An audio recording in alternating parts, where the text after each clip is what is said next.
हाँ भाई, comment box में लिख के बताओ, आवाज आ रही है सभी को?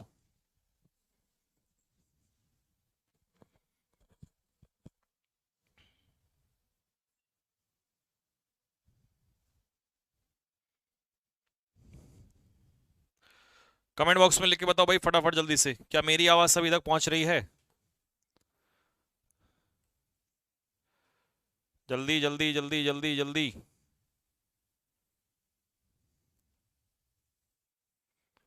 एम आई ऑडिबल और नॉट?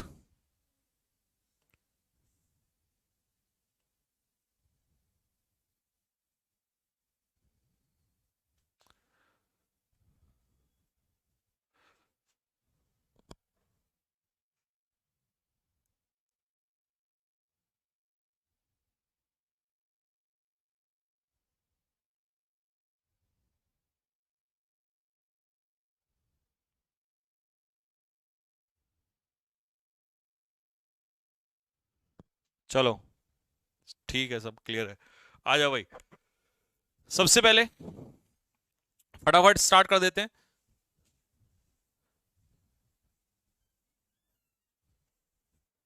पहला क्वेश्चन, व्हाट इज परनीशियस? हाँ जी, क्या है सर परनीशियस का मतलब? सर परनीशियस का मतलब, परनीशियस का पार्ट ऑफ स्पीच क्या होता है? हानिकारक, यानी कि एडजेक्टिव है पार्ट ऑफ स्पीच, और इसका हिंदी में अर्थ क्या होता है? हानिकारक। इसके सिनोनियम्स पॉसिबल क्या हो सकते हैं? That is harmful, damaging, injurious, deleterious, noxious, malignant या बेलफुल। इन सभी का मतलब क्या है? हानिकारक। सेंटेंस क्या है इसके लिए? Smoking has pernicious effect on health. Smoking के हेल्थ के ऊपर कैसे इफेक्ट होते हैं? परनीशियस मतलब हार्मफुल इफेक्ट्स होते हैं, हानिकारक इफेक्ट्स होते हैं। ऑप्शन में अगर हम इसका सिनोनियम ढूंढे तो फटाफट आंसर दो मुझे, कौन सा इसका सिनोनियम होगा? इसका सिनोनियम होगा, अभी मैंने पढ़ाया था इधर यूट्यूब पे भी, तो डेट्रीमेंटल का मतलब क्या होता है? हानिकारक होता है। डेट्रीमेंटल मींस हानिकारक। इसके ऑप्शंस अगर हम खोलने लगे तो ऑप्शंस देखो फटाफट जल्दी से, क्या ऑप्शंस होंगे? इंप्लोर का मतलब क्या होता है? किसी से रिक्वेस्ट करना। इंप्लोर मींस टू रिक्वेस्ट समवन, किसी से प्रार्थना करना। ऑब्लिगेटरी का मतलब होता है नेसेसरी, यानी कि आवश्यक, रिक्वायर्ड, नेसेसरी, आवश्यक। और रेकलेस का मतलब क्या होता है? रेकलेस का मतलब होता है केयरलेस। रेकलेस मींस केयरलेस, जिसे हम कहते हैं लापरवाह। रेकलेस इज केयरलेस, यानी कि लापरवाह। तो सारे ऑप्शंस भी क्लियर हो गए हैं और ये भी समझ में आ गया होगा। और हम बंदर बाबा को भी दिखाएंगे भी फटाफट आप लोगों को।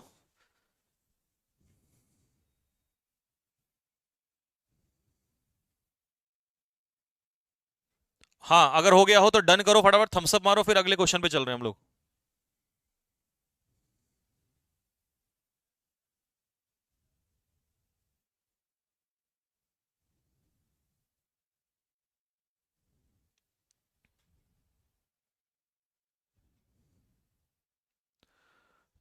नेक्स्ट, अगला क्वेश्चन नंबर 2। ठीक है जी। और साथ में ये भी देख लेना ये बाबूजी क्या कह रहे हैं, एक बार जरा इसको चेक कर लो, ये क्या कह रहा है? ये कह रहा है सर सिगरेट पी रहा हूं मजे में मैं, ठीक है, और भले ही ये मेरे लिए परनीशियस है, बट आनंद जो सिगरेट पीने में है वो दुनिया के किसी काम में नहीं है। ये साहब इसी बात का जिक्र कर रहे हैं, कह रहे हैं सर मजा आ रहा है बस हो, सिगरेट के धुएं में जो है ना आनंद है ना, बट भले ही परनीशियस है, हानिकारक है ना। नेक्स्ट, अगला क्वेश्चन। नेक्स्ट आपका लुगुब्रस। अब लुगुब्रस कौन सी स्टेट होती है? लुगुब्रस वो स्टेट होती है मेरे भाई जब हम उदास होते हैं। कैसे होते हैं?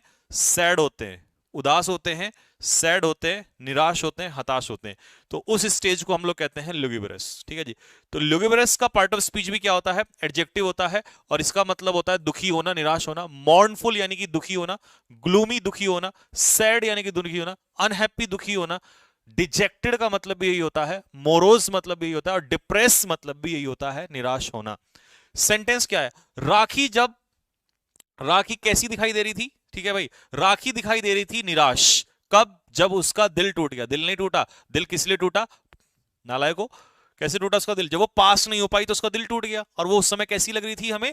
निराश लग रही थी। ठीक है, कैसी लग रही थी? निराश लग रही थी। तो इसका सिनोनियम क्या हो जाएगा? पॉइग्नेंट। पॉइग्नेंट का मतलब क्या होता है? निराश। वियरी क्या होता है? वियरी लिखो टायर्ड। वियरी बंदा टायर्ड, थका हुआ। एफ्लुएंट बंदा कैसा होता है? रिच, अमीर। Affluent is rich. और असॉल्ट का मतलब क्या होता है? आक्रमण करना, attack, assault means to attack या आक्रमण करना। हाँ जी,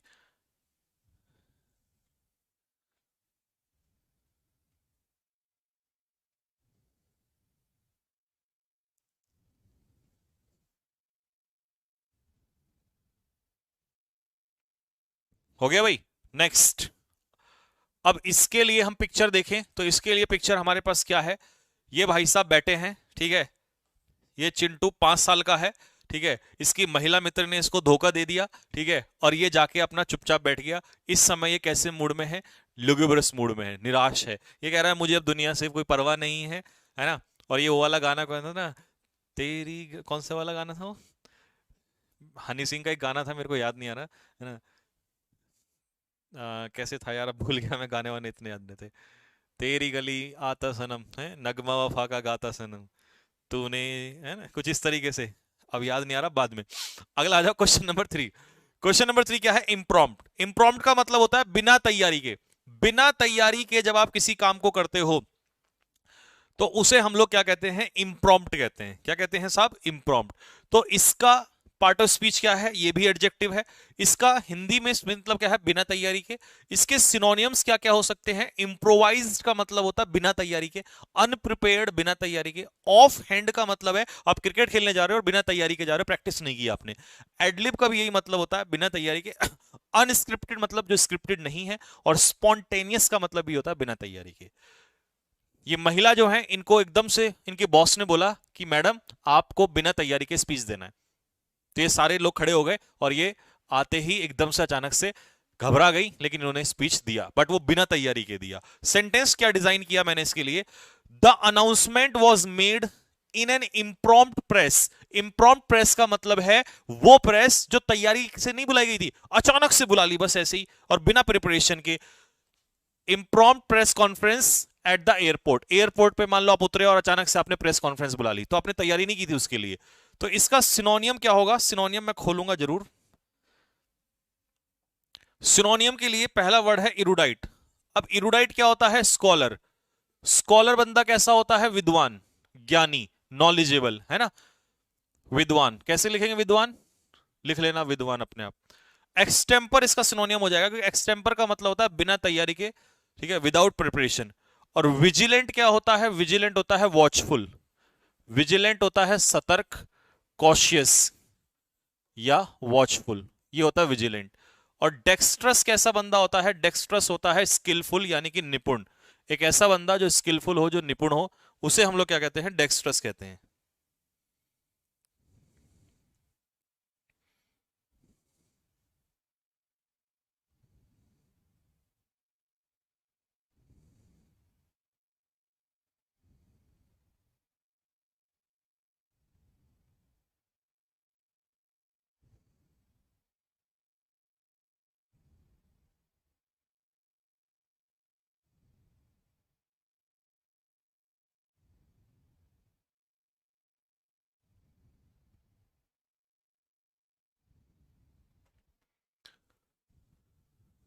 ठीक है भाई, ये क्लियर हो गया यहां तक।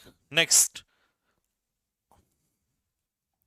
आइए, एंटोनियम्स में। एंटोनियम्स में पहला वर्ड है टुमुल्टस। क्या पढ़ेंगे इसको, टुमुल्टस। क्या, टुमुल्टस, मेरे साथ बोलो, टुमुल्टस। ओए नालायक, ये चाय अलग रख दे, क्या पैर ऊपर उठा के पड़ा हुआ, टुमुल्टस। क्या, टुमुल्टस, क्या, टुमुल्टस, ठीक है। तो टुमुल्टस का मतलब क्या होता है, ठीक है, मुझे पता है तुम सारे लेट के पढ़ रहे हो हैं और अपने सर को खड़ा कर रखा तुमने यहाँ पे। तो टुमुल्टस मींस, टुमुल्टस क्या, part of speech, adjective, OUS adjective. अशांत मतलब जब अस्त व्यस्त हो जाए, सब कुछ तहस नहस हो जाए, डिस्टरबेंस क्रिएट हो जाए, उसे कहते हैं टुमुल्टस। तो इसके सिनोनियम्स क्या क्या होंगे, देखो फटाफट। टर्बुलेंट, पानी में टर्बुलेंस आता है ना, भूचाल आ जाता है, तो उसे कहते हैं टर्बुलेंट। टेम्पेस्चस, आउट ऑफ कंट्रोल, है ना। क्लैमरस, बहुत ज्यादा शोर शराबे वाला। वॉसिफेरस, वॉसिफेरस का मतलब ये होता है बहुत ज्यादा शोर शराबे वाला। Noisy, loud, thunderous, uproarious. अप्रोस क्या होता है, डिस्टरबेंस।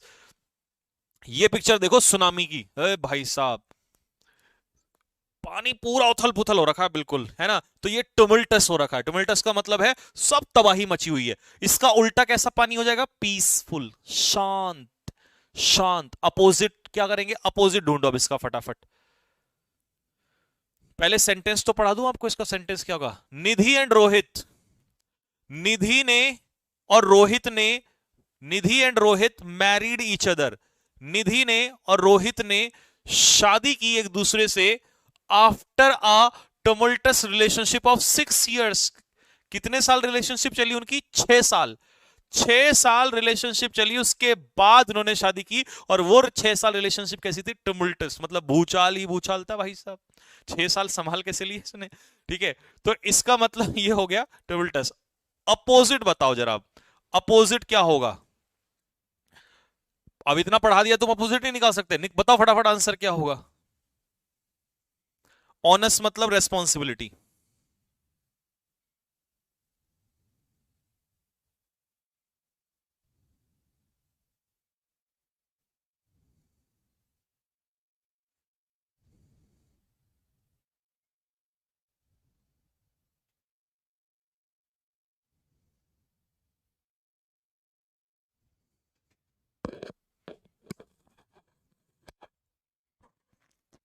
हाँ जी, तो इसका अपोजिट क्या होगा? ट्रैंक्विल।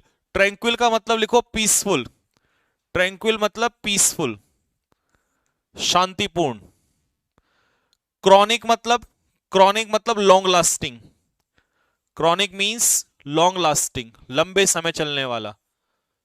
ठीक है जी। Permanent, permanent. आर्टिकुलेट बंदा कैसा होता है? फ्लुएंट, जो बहुत ही अच्छे से बोलता है, फ्लुएंट, क्लियर, स्मूथली, अच्छे से बोलता है। और ट्रिम्प क्या होती है? विक्ट्री।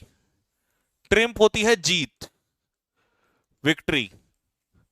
जब लिख लो तो कमेंट बॉक्स में थम्स अप डाल देना फटाफट। तब तक मैं अगला वर्ड पढ़ता हूं, एनेथमा। एनेथमा होता है नाउन, इसका मतलब होता है श्राप, अभिशाप। जो राजा ऋषि मुनि देते ना पुराने समय में, मैं तुम्हें श्राप देता हूं, है ना, तुम्हारे अगले जन्म में तुम गाय बन के आओगे, भैंस बन के आओगे, बकरी बन जाओगे, तो उसे कहते हैं एनिथमा, अभिश्राप। ठीक है। बेन, बून और बेन सुना होगा आपने, वरदान, बून, बेन, अभिश्राप। कर्स, इम्प्रेकेशन, ये इसके सिनोनियम्स हैं। वॉयलेंस जो है इज अ काइंड ऑफ एनेथमा, ये एक तरीके का श्राप है। टू सेरेनिटी, सेरेनिटी मतलब पीस, शांति के लिए ये एक तरीका का क्या है? श्राप है। वॉयलेंस श्राप है।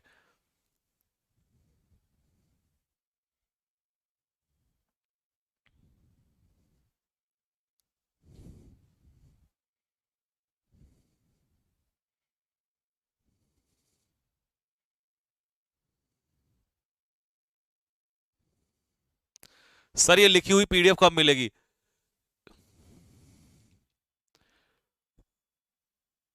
आज कितनी तारीख है? 6 तारीख है ना? 7। 15 सितंबर से लिखी हुई पीडीएफ मिलने लग जाएगी। 15 सितंबर, डेट याद कर लो, 15 सितंबर से लिखी हुई पीडीएफ मिलने लग जाएगी। मैंने अरेंजमेंट करवा दिया है, जो कुछ भी मैं लिखूंगा वो सब कुछ लिखा हुआ मिलेगा 15 सितंबर से। ठीक है जी।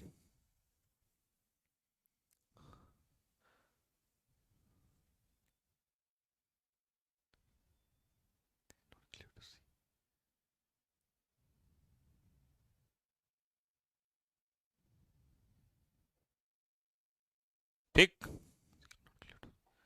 नेक्स्ट। तो भाई अब ये देखो जरा, मैलेडिक्शन, मैलेडिक्शन का क्या मतलब होता है? श्राप। डैमनेशन, डैमनेशन भी कर्स होता है, श्राप।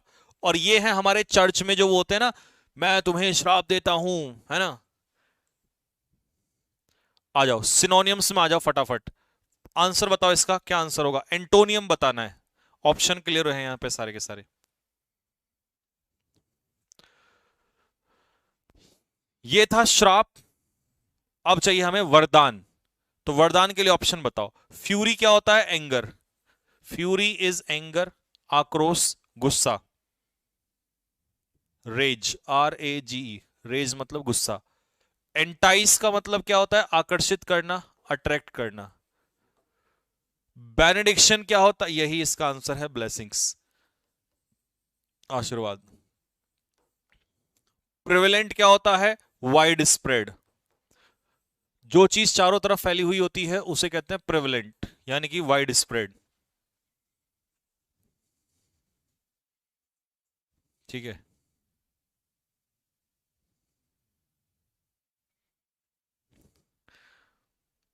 सत्यम यादव सर लर्न नहीं हो पाते हैं, उसके लिए एक बाबा 315, उनका नाम है बाबा 315, उनके पास जाके मुझे दवाई दवाई बनवानी पड़ेगी कि भाई मेरे बच्चों को याद नहीं होते और उन्हें रिवीजन करना ना पड़े, तो आप ऐसी कोई दवाई बताओ जिससे उनको याद हो जाए। तो बाबा 315 जो है, 315 की गोली बना के देंगे तैयार। खा के उसे सुबह शाम लेना, सुबह दूध से लेना और शाम को बकरे के दूध से। सुबह सुबह किसका दूध लेना है? सुबह लेना है आपको भैंस का, और रात को लेना है बकरे का दूध। तभी आपको ये काम करेगा, फिर इजीली लर्न होगा। फिर देखो कैसे लर्न होता है। नेक्स्ट, अगला वर्ड है sentence number 6, despicable. Sir despicable का क्या मतलब होता है? डेस्पिकेबल का मतलब होता है बहुत ही घिनौना, बहुत ही बुरा। डेस्पिकेबल का मतलब है बहुत ही घिनौना, बहुत ही बुरा। तो ये है एडजेक्टिव। एबल जहां लगता है वो क्या है? एडजेक्टिव। एक ऐसा अपराध जो दुनिया में सबसे घिनौना अपराध हो सकता है, जो बुरा अपराध हो सकता है, उसे डेस्पिकेबल एक्ट कहते हैं हम लोग। ठीक है, इसके सिनोनियम्स क्या हैं? इसके सिनोनियम्स देखो क्या है। डिस्गस्टिंग बहुत बुरा, रेप्रीहेंसिबल एबोरेंट नफरत करने लायक, कंटेम्प्टिबल अपमान के लायक बहुत ही घिनौना, लोथसम नफरत के लायक इतना घिनौना, ऑफुल बहुत डरावना, हीनियस क्राइम जघन्य अपराध, हेटफुल नफरत के लायक, डिटेस्टेबल नफरत के लायक, ऑडियस बहुत ही घिनौना डिस्गस्टिंग। और इसको कैसे याद करोगे? मान लो जैसे इसमें पिक्चर दिखाई गई है, ठीक है, ये एक लड़की की है जिसकी इज्जत को तार तार कर देते हैं लोग। ठीक है, 1% नहीं सोचते हैं, और किसी की इज्जत को इस तरीके से बर्बाद करना, खराब करना, इससे बड़ा जघन्य अपराध उसकी जिंदगी में नहीं हो सकता है। ठीक है, तो ये है आपके लिए वर्ड, और ये इसके लिए सबसे बेस्ट एग्जांपल है। ठीक है, ऐसा नहीं करना चाहिए कभी भी। ठीक, तो this is the best example. आपको वर्ड समझ में आ गया होगा पिक्चर से। ठीक है, क्योंकि इससे बड़ा जघन्य अपराध, इससे बुरा अपराध, कंटेम्प्टेबल अपराध नहीं हो सकता है।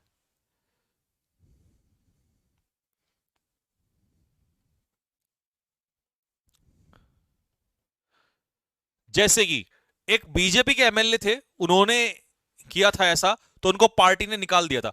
Owing to his despicable actions, उसके डेस्पिकेबल काम की वजह से, उसके इतने बड़े अपराध की वजह से बीजेपी आस्क्ड हिम, बीजेपी ने उसे कहा टू लीव द पार्टी, कि भाई पार्टी को तुम छोड़ के चले जाओ, तुम्हारे लिए हमारे पास कोई जगह नहीं है, तुम्हारे जैसे लोगों के लिए हमारे पास कोई जगह नहीं है। तो अब ये तो थे वो लोग जो जघन्य अपराध करते हैं, उल्टा है जो ऐसा काम करते हैं जो प्रशंसा के लायक हो, प्रशंसनीय काम। तो इसका अपोजिट बताओ फटाफट क्या होगा? परप्लेक्स का मतलब क्या होता है? कंफ्यूज्ड। परप्लेक्स मींस कंफ्यूज्ड या पजल्ड, पजल्ड, कंफ्यूज्ड।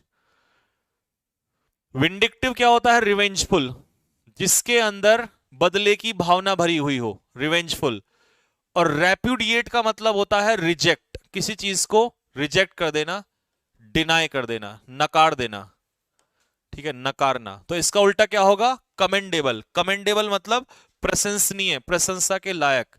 इंग्लिश में इसे लिखेंगे प्रेज वर्दी, PRAISEWORTHY, प्रेज वर्दी यानी कि प्रशंसनीय, प्रशंसा के लायक।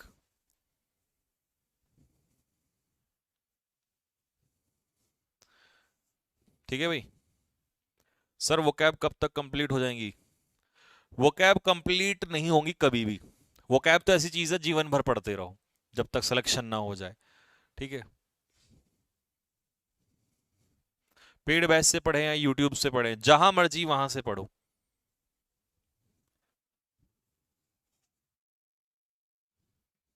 पेड में भी पढ़ो, वहां भी अलग, और यूट्यूब में भी जो कुछ क्लास चलेगी थोड़ी बहुत वहां भी पढ़ना।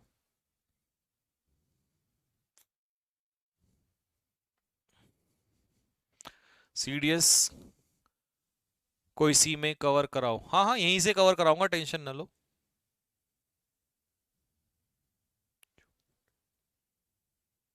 हो गया? थम्स अप डालो फटाफट जल्दी से, अगर हो गया हो तो।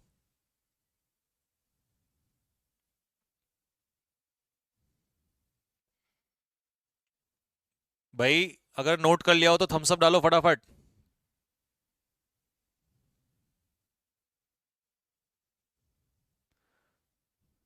सर आप बहुत अच्छा कंटेंट बनाते हो। एनडीए सीडीएस में इसी में कवर करूंगा। अरे यार कंटेंट बनाने में बहुत मेहनत लगती है भाई, लोग तो मुंह फाड़ के कुछ भी बोल देते हैं 2 मिनट में। Next, cost N arm and a leg.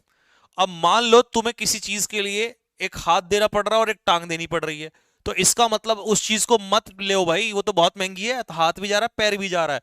तो if you cost N arm and a leg, तो इसका मतलब क्या होगा? दैट इज वेरी एक्सपेंसिव, बहुत ही महंगा। हाँ जी, एमटीएस के लिए भी, यस।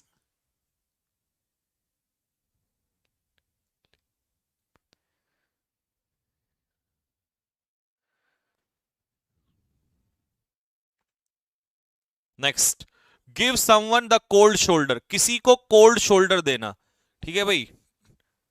अब ये नहीं कि ठंडा शोल्डर देना, कोल्ड शोल्डर देने का मतलब है किसी को एक तरीके से क्या कर देना, इग्नोर कर देना।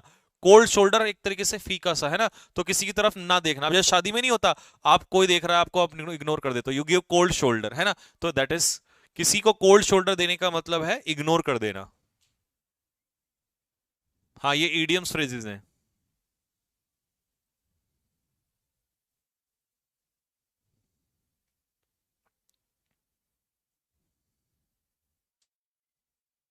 नेक्स्ट अगला, इन the pink.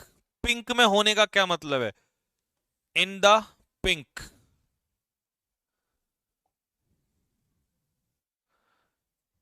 If you are in the pink.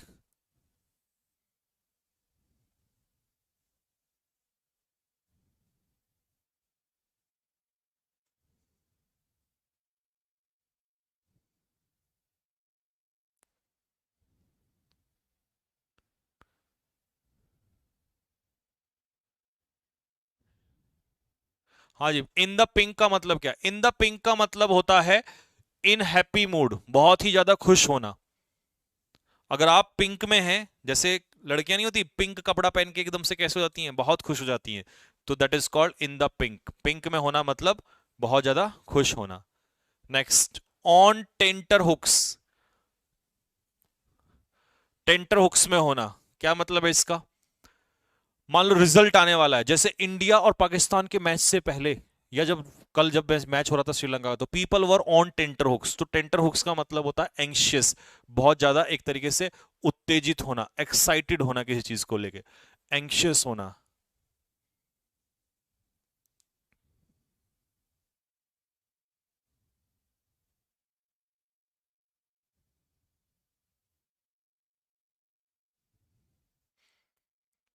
हाँ जी, डेली टाइम है क्या ये? नहीं, डेली टाइम नहीं है, टाइम तो अपना वही रहेगा, 2 बजे का ही सबसे सही है वो टाइम। आगे देखेंगे कभी जब 2 क्लास लगाएंगे अलग अलग, अभी तो टाइम यही रहेगा, 2 बजे वाला ही। चलो जी, one word substitution. One who embraces voluntary death for the sake of one's country. जो अपने देश के लिए, जो अपने देश के लिए क्या कर देता है भाई? जो अपने देश के लिए अपनी जिंदगी को न्यौछावर कर देता है। किसके लिए? अपने देश के लिए अपनी लाइफ को न्यौछावर कर देता है, उसे क्या कहेंगे? One who embraces voluntary death for the sake of one's country, यानी कि उसे हम लोग कहेंगे शहीद। क्या कहेंगे? शहीद। और शहीद के लिए कौन सा वर्ड होगा इसमें? That is B. पैट्रियट नहीं होगा, पैट्रियट होता है देशभक्त, देशभक्त।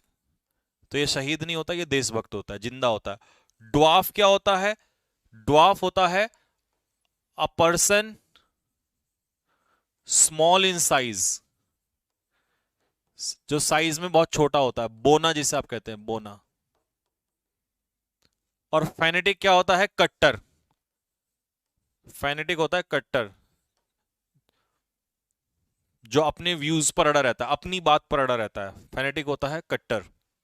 अगला क्वेश्चन क्या है? A place where fruit trees are grown. एक ऐसी जगह जहां पर फल वाले जो पेड़ है वो उगाए जाते हैं, उसे क्या कहते हैं? क्या उसे गार्डन कहते हैं, या उसे फार्म कहते हैं, या उसे ऑर्चार्ड कहते हैं, या फौना कहते हैं? फौना तो कुछ और होता है, फ्लोरा एंड फौना। फौना में तो एनिमल्स होते हैं, जानवर होते हैं। एनिमल्स ऑफ एन एरिया, किसी एरिया के जो एनिमल्स होते हैं उसे फौना कहते हैं।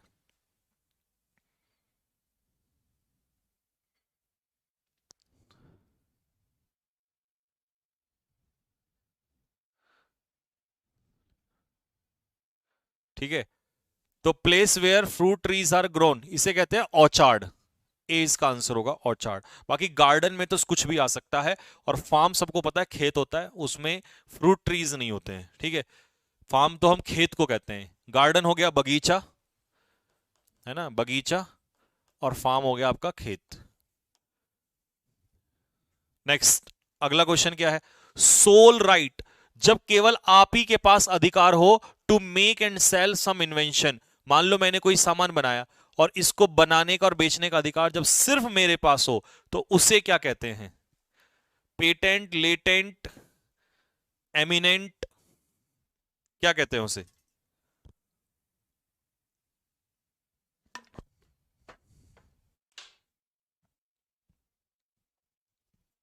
गोपाल बेटे, स्पैम नहीं। जब बोल दिया अभी यूट्यूब पे भी क्या समझाया था कि ये स्पेशल, मतलब ये बैच एनफ है, तो इसे क्या कहेंगे? पेटेंट। क्या आंसर होगा भाई इसका मेरे? पेटेंट इसका आंसर होगा। सोल राइट, जब केवल आप ही के पास अधिकार हो, तो इसे हम लोग कहते हैं पेटेंट। क्या कहते हैं जी? पेटेंट। आंसर क्या हो जाएगा इसका? ए, पेटेंट। लेटेंट क्या होता है? हिडन, छिपा हुआ। एमिनेंट क्या होता है? फेमस। और रिसिपेंट क्या होता है? Recipient, one who receives something, जो किसी चीज को रिसीव करता है। मान लो कोई बेनिफिट है, कोई लाभ है, सरकार ने 50 लोगों को मकान दे दिया फ्री में, तो वो एक तरीके से क्या हो गए? रिसिपेंट हो गए। यानी कि जो रिसीव करते हैं उसे कहते हैं रिसिपेंट। एमिनेंट हो जाएगा फेमस।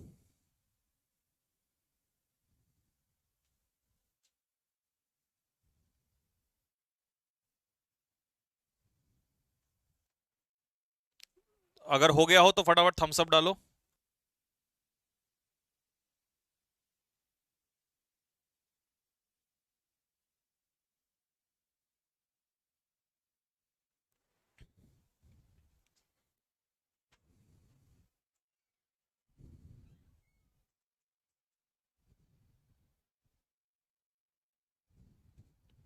हो गया, डन।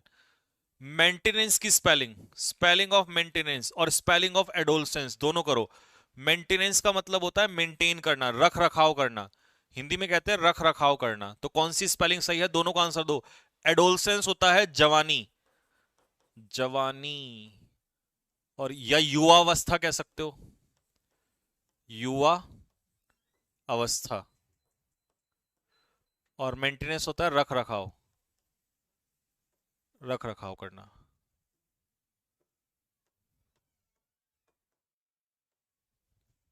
ठीक है, या रिपेयर करना, बात एक ही है। स्पेलिंग दोनों की बताओ कौन सी सही होगी। बंद कर दो इसको। कहां से? ये। हम्म,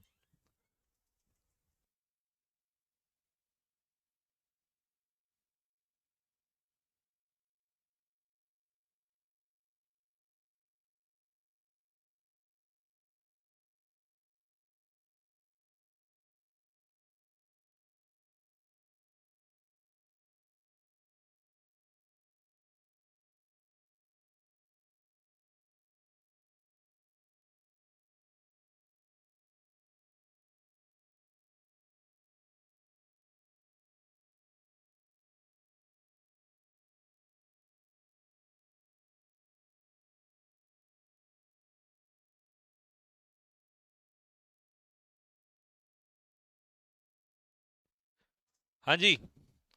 तो मेंटेनेंस की स्पेलिंग MEINTENANC, मेंटेनेंस की स्पेलिंग होगी ए, और एडोलसेंस की स्पेलिंग ADOLESCENC, एडोलसेंस की होगी बी, युवावस्था, यौन अवस्था।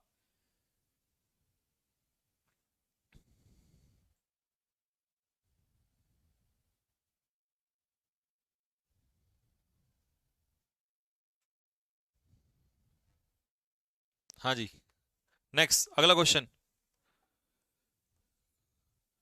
क्वेश्चन नंबर 16 और 17, स्पेलिंग ऑफ कंसाइंटस, स्पेलिंग ऑफ कंसाइंटस, कंसाइंटस का मतलब क्या होता है? ईमानदार और मेहनती, हार्ड वर्किंग, हार्ड वर्किंग। और ट्यूशन तो तुम बचपन से पढ़ते आ रहे हो, दोनों की स्पेलिंग बताओ फटाफट।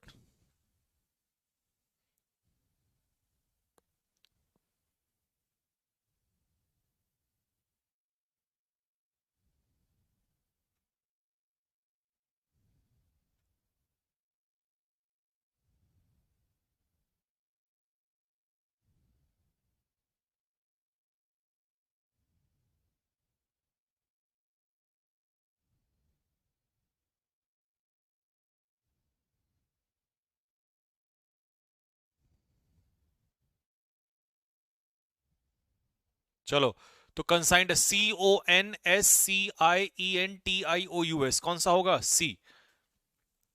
17 का ट्यूशन की स्पेलिंग TUTUTION या TUITION? ट्यूशन की स्पेलिंग बचपन से पढ़ते आ रहे हो, ट्यूशन आप ट्यूशन पढ़ने जाते भी थे, तो क्या स्पेलिंग होगी?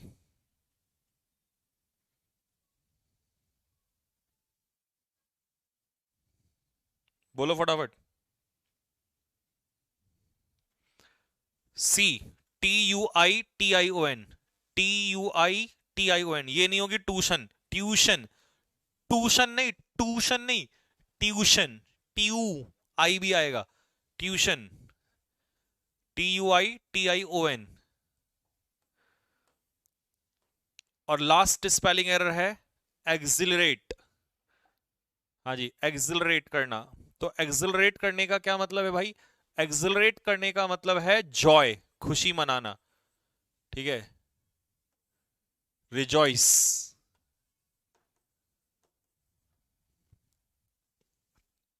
तो इसकी क्या स्पेलिंग होगी? बी, EXHILARATE, एक्सिलरेट मतलब जॉय, खुशी, आनंद मनाना किसी चीज का।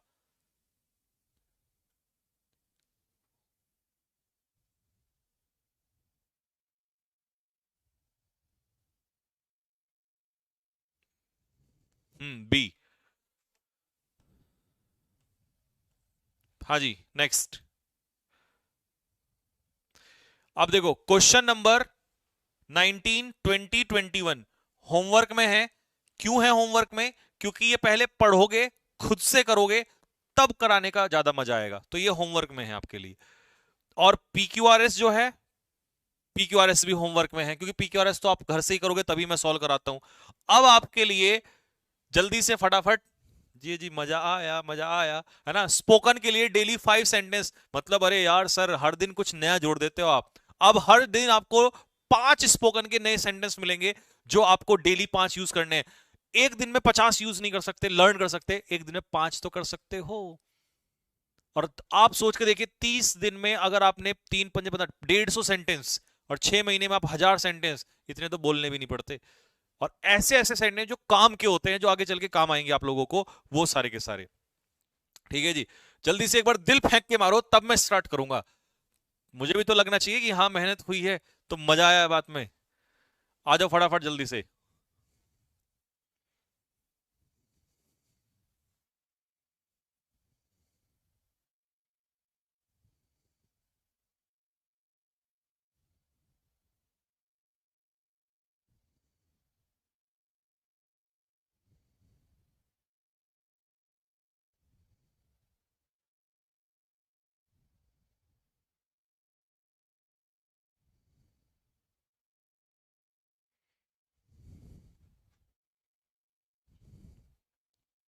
चलो जी, आ जाओ। पांचों में से पांच पांच के पांच में से पहला सेंटेंस देखो। समय से किया गया काम अत्यधिक समय और मेहनत बचाता है। अगर आपने कोई काम टाइम पे कर लिया ना, तो बाद में उसको ज्यादा मेहनत नहीं करनी पड़ेगी, बाद में उसमें टाइम नहीं लगेगा। अगर तुमने अपने एग्जाम की तैयारी समय से कर ली ना, पहले से पहले ही, तो कल आने वाले टाइम में तुम्हें ज्यादा मेहनत नहीं करनी पड़ेगी और ज्यादा समय लगेगा उस काम को करने में। तो समय से पहले किया गया कार्य आने वाली मुसीबतों से बचा लेता है आपको, आने वाले टाइम से बचा लेता है आपको, आने वाली मेहनत से बचा लेता है। इसको इंग्लिश में क्या कहेंगे? अ stitch in time saves nine. मेरे साथ बोलो जल्दी से, अ stitch in time saves nine. A stitch in time, अगर एक धागा शुरू में ही लगा दे, मान लो ये मेरा कपड़ा फट जाए तो स्टिचिंग आप जलते हो सिलना, अगर शुरू में ही सिल दिया जाए तो बाद में 9 बार नहीं सिलना पड़ेगा, अगर एक शुरू में लगा, क्योंकि एक निकलेगा फिर सारे निकल जाएंगे। तो अ stitch in time saves nine. अगला, अब मान लो आपको, जैसे आप अपने दोस्त से कई बार बोलते हो, तुम्हारा जो ये सीधा साधा व्यवहार है ना, ये सभी को आकर्षित करता है, तुम्हारे अंदर कोई दिखावा और बड़बोलापन नहीं है। अब कई लोग होते हैं, आप उससे बोलते हो, यार ये तेरा जो व्यवहार है ना, बहुत सीधा सा है, और तुम्हारे अंदर ना दिखावापन नहीं है बिल्कुल भी, और ना तुम बहुत बड़बोले हो। बड़बोले मतलब जो कुछ लोग फेंकते रहते थे, बहुत बकवास करता रहता है। तो ना तुम्हारे अंदर बड़बोलापन है, ना तुम्हारे अंदर दिखावा है, और तुम्हारा ये व्यवहार सबको आकर्षित करता है। तो इसके लिए हम क्या बनाएंगे? Your ingenuous attitude. Sir, ingenuous vocab भी लर्न हो गया यहां से तो मेरे तो। इनजेनस का मतलब होता है सीधा साधा, simple. Your ingenuous attitude attracts everyone, हर किसी को अट्रैक्ट करता है। अट्रैक्ट के लिए तो बहुत वर्ड यूज करते हैं, बिविच करना, अट्रैक्ट करना। है योर इनजेनस एटीट्यूड, तुम्हारा जो इनजेनस एटीट्यूड है, इनजेनस मतलब सीधा साधा, ठीक है। वैसे तो नॉर्मली हम स्पोकन में सिंपल बोलते हैं, योर सिंपल एटीट्यूड, है ना। तो योर इनजेनस का मतलब होता है सीधा साधा। Your ingenuous attitude attracts everyone, हर किसी को अट्रैक्ट करता है।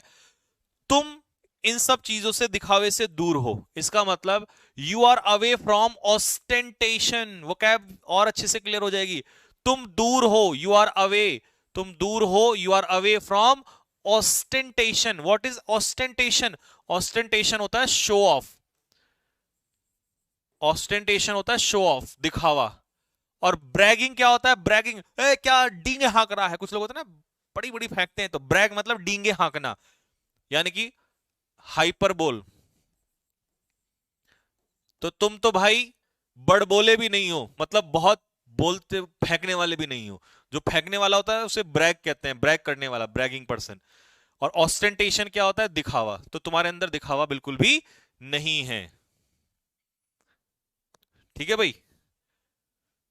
तो ये लिखने की जरूरत नहीं है, क्योंकि ये लिखा लिखाया है, हिंदी इंग्लिश दोनों में लिखा हुआ है।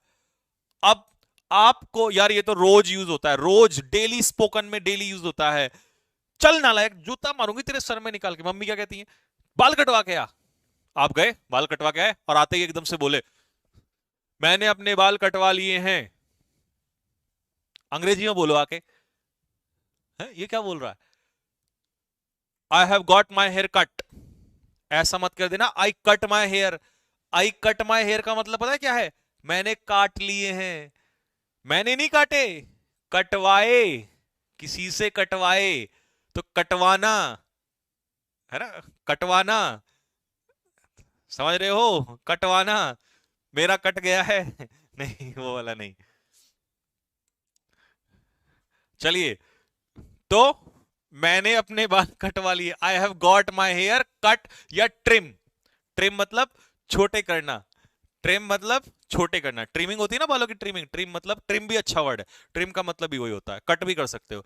तो ये got my hair cut, got मतलब करवाना, गेट, गेट मतलब करवाना। ये कॉजेटिव वर्ब है। कौन सी वर्ब है? कॉजेटिव, जिसका मतलब होता है करवाना।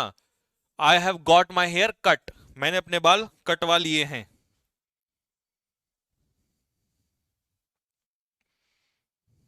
हाँ जी। तो अब सर, अब तो अरे देखो, अब तो जैसे ही मम्मी को लगे, मैंने I have got my hair cut, मैंने अपने बाल कटवा लिए हैं, ठीक है। अब ये सर सर चप्पल भी तो पड़ती है। अरे पढ़ने दो चप्पल, माँ की चप्पल नहीं खाई तो क्या खाया जीवन में। दूरी बढ़ने से प्यार बढ़ता है। हे, तुम कश्मीर और हम कन्याकुमारी, जितनी दूरी है तुम्हारी उतनी ही दूरी हमारी। ठीक है, जितनी दूरी उतना ही प्रेम बढ़ता है। लोग जब दूर चले जाते हैं ना, तब हमें कीमत ज्यादा समझ में आती है। दूरियां बढ़ने से इंसान के अंदर प्यार बढ़ जाता है। ठीक है, तो इसकी अंग्रेजी क्या होगी? दूरी बढ़ने से प्यार बढ़ता है। Absence makes the heart grow fonder. Absence makes the heart grow fonder. Absence makes, absence मतलब जब दूरी हो जाए, आप ना रहे किसी के पास। मेक्स द हर्ट, दिल में और क्या होता है? फॉन्डर, प्यार बढ़ जाता है। तो दूरियों से क्या हो जाता है? प्यार बढ़ जाता है। नेक्स्ट, अब एक सेंटेंस तुम्हें हर दिन पढ़ रहे हो, चाचा के बच्चे, बड़े भाई के बच्चे, दीदी के बच्चे, पड़ोसी के बच्चे, किस किस के बच्चे, बच्चे ही बच्चे। भाग भाग यहां से, परेशान कर दिया, क्या है दिमाग खराब कर रहा है। फिर आप चिल्लाओगे, मम्मी इन्होंने मेरी नाक में दम कर दिया है, परेशान कर दिया इन्होंने मुझे, बड़े शरारती है ये, भगाओ इन्हें यहां से, चल मैं अपने यहां जा। तो इसको कैसे? फिर उनकी मम्मी आती है या कोई जो भी तुम्हारा भाई है, फिर तुम क्या कहोगे? तुम्हारे बच्चे बहुत ही उत्पाती हैं, बहुत नालायक हैं ये, बहुत निकम्मे हैं ये। Your children are boisterous. Boisterous मतलब शरारती। Children are very boisterous, take them from here, लेके जाओ इनको यहां से। क्या बात, बड़ा अंग्रेजी में बोल रहा है तो। मन मन में संजीव सर से, आज ही तो बड़ा sentence. Your children are very boisterous. कहीं भी जाओ वहां पर, रिश्तेदारों के यहाँ पे, है ना, चिल्ड्रन आर वेरी बॉइस्ट्रस। अब उन्होंने अंग्रेजी में बोला, चुपचाप निकल लो वहां से, इसके आगे अभी पता ही नहीं, अभी सर ने एक ही क्लास ली है। Your children are very boisterous. इन्होंने मेरी नाक में दम कर दिया। ये तो रोज मतलब, तुमने मेरी नाक में दम कर रखा है, सिर में दर्द कर दिया मेरे, ये तो किसी को भी बोल सकते हो। They have पेस्टर्ड me like anything. Like anything का मतलब होता है बहुत ज्यादा, और पेस्टर का मतलब होता है नाक में दम करना। पेस्टर का मतलब नाक में दम कर, अरे सर ये तो मुझे रोज आना चाहिए, मेरी नाक में तो दम ही रहता है। पड़ोसी, पड़ोसियों को यूज करूंगा, पड़ोसी को देखता हूं, जाके बोल दूंगा, you have पेस्टर्ड me a lot, you have पेस्टर्ड me like anything, है ना। सारे फूल कुचल दिए इन्होंने। अब होता है ना सामान कुचल देना, तो फूलों पे चढ़ जाना, है ना। तो दे हैव पेस्टर्ड मी, या दे एंड दे हैव ट्रेम्पल्ड या ट्रोडन ऑन फ्लावर्स। तो कुचलने के लिए वर्ड क्या है? ट्रेम्पल। ट्रेम्पल का मतलब होता है क्रश, कुचलना, या ट्रेड मतलब चलना, उनके ऊपर कुचलना। तो जैसे कहते हैं ना, इन्होंने सारे फूल कुचल के रख दिए हैं, यहां से सारा सामान मेरा खराब करके रख दिया है। तो ट्रेम्पल मतलब उसको कुचल देना। ठीक है भाई, तो ये थे आपके स्पोकन के जहर सेंटेंस। ऐसे ही हर दिन यूं ही बढ़ते रहेंगे, ठीक है, और हम नई नई चीजें लिखते रहेंगे। ठीक, तो मजा आ गया? कमेंट बॉक्स में लिख के बताओ। नहीं, टाइमिंग ये नहीं रहेगा, टाइमिंग कल से अपना 2 बजे वाला टाइमिंग रहेगा, उसी पे हम लोग रहेंगे। 2 बजे वाले टाइमिंग में ही हम अपनी क्लास रखेंगे।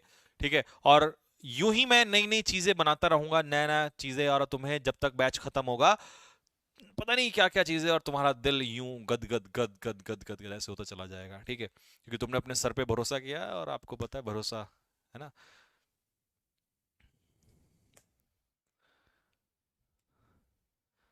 ठीक है भाई, तो ये शीट आपकी मैं डलवा, ये तो शीट शायद अपलोड है नहीं, इसमें PQRS वाली और सेंटेंस वाली नहीं ना, ये नई वाली है, मतलब इसमें कुछ एक्स्ट्रा था, तो ये मैं अभी डलवा रहा हूं, ये अपलोड हो जाएगी, इसको डाउनलोड कर लेना। ठीक है, कल 2 बजे की क्लास में प्रीपोजिशन पढ़ाऊंगा, वोकैब नहीं पढ़ाऊंगा उस समय पर। और जल्द ही 1 हफ्ते के बाद कोशिश करने वाले हैं कि 2 क्लास हो जाए, फिर तो बस मजा ही मजा है। एक बैच में दमादम ग्रामर उड़ेगा, और एक बैच में वोकैब, स्पोकन और ये सब कुछ उड़ेगा, और ये खतरनाक माहौल बनने वाला है। ठीक है, तो बस यहीं तक रखते हैं। ठीक है, आप फटाफट, ठीक है, आप फटाफट जाके इसको डाउनलोड कर लेना और इसके नोट्स बना लेना, ठीक है। और स्पोकन के नोट्स सुन ले हो नालायक, स्पोकन के नोट्स अलग से बनाना, 5 सेंटेंस डेली लिख, 5 सेंटेंस डेली लिख के उन्हें बोल। दूरी बढ़ने से प्यार बढ़ता है। कोई बेकार में कोई तुम्हें व्हाट्सएप पे मैसेज कर रहा है, पेल दो। Absence makes heart grow fonder. क्या कह रहा है बे? हट, तेरे को समझ में नहीं आएगी बात, ठीक है। जब कभी समझ में आएगी तब पूछना हमसे, ठीक है। इतना यूज कर दूंगा, इतना यूज कर दूंगा किसी ने सोची ना होगी, ठीक है। तो हर चीज का आनंद लेते हुए, मजे लेते हुए करो, ठीक। बाकी मिलेंगे कल आपसे 12 बजे के टाइम पे, ठीक है। 12 नहीं, सॉरी 2 बजे के टाइम पे। प्रपोजिशन के लिए तैयार रहना, सारा रिवीजन करके आना। तो यहीं तक रखेंगे, तब तक के लिए जय हिंद, जय भारत।